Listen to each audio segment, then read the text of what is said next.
Scene dibuka dengan menampilkan seorang gadis yang diputuskan oleh pacarnya tepat di depan gerbang sekolah. Di dalam kelas, gadis itu terlihat malas karena sangat patah hati. Gadis yang diketahui bernama Momo Ayase itu pun berjalan di koridor walau dalam keadaan yang lesu. Saat itu dia melihat pemuda kutu buku yang tengah dibuli di dalam kelas. Momo lantas membuka obrolan, sembari melihat-lihat buku yang dibaca oleh pemuda berkacamata itu. Tentu saja hal ini membuat para pembuli jadi tidak berani melakukan aksi buruknya. Setelah itu Momo langsung pergi begitu saja dengan muka yang masih begitu kesal. Tanpa disangka pemuda tadi menghampiri dan menyapa Momo walau terlihat kikuk. Pemuda berkacamata itu yakin kalau Momo mengajaknya bicara karena tertarik dengan hal gaib. Tapi Momo berkata kalau dia tidak berniat berteman, apalagi dia juga tidak percaya akan adanya alien atau sejenisnya. Walau Momo tidak peduli, si kacamata pun memprediksi bahwa nantinya akan terjadi perang antariksa. Penjelasan yang sangat dipaksakan ini benar-benar membuat Momo begitu kesal. Melihat si kacamata tertunduk lesu, Momo pun jadi merasa bersalah dan meminta maaf. Dia lantas memungut buku yang terjatuh di lantai dan memberikannya pada si kacamata. Momo kemudian berkata kalau dia memang tidak percaya alien, tapi dia lebih mempercayai adanya hantu. Anehnya pemuda itu malah tertawa dan meremehkan karena dia tidak mempercayai hantu. Jelas saja Momo jadi kesal. Disinilah terjadi perdebatan hebat antara keduanya. Puncaknya, Momo mengajak si kacamata bertaruh mengenai hantu dan alien. Taruhan pun dimulai, di mana malam itu juga Momo memasuki rumah sakit tua yang begitu menyeramkan. Dia pun berkomunikasi dengan si kacamata melalui ponselnya. Si kacamata sangat yakin kalau rumah sakit tersebut merupakan titik kemunculan UFO. Sementara itu si kacamata terlihat sampai di depan sebuah terowongan tua. Walau cukup ketakutan, tapi si kacamata berusaha menguatkan diri dengan tetap memasuki terowongan tersebut.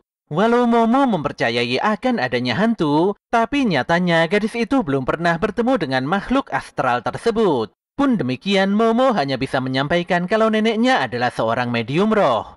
Dulu setiap keluar rumah, Momo harus menggunakan mantra dengan meletakkan jari telunjuknya di atas kepala. Tentu saja hal ini membuat Momo ditertawai oleh teman-temannya.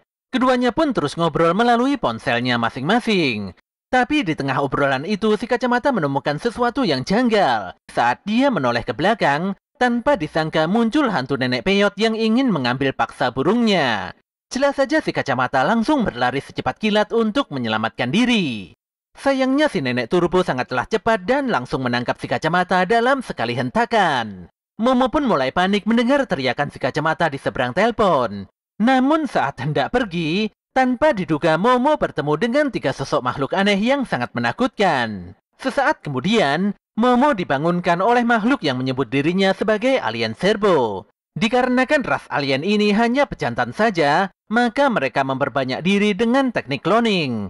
Para alien serpo hanya ingin mendapatkan kembali fungsi reproduksi seperti manusia dengan cara memperkosa para wanita. Jelas saja Momo tidak sudi dan berusaha melepaskan diri. Sayangnya para alien mengekangnya dengan kekuatan psikokinesis.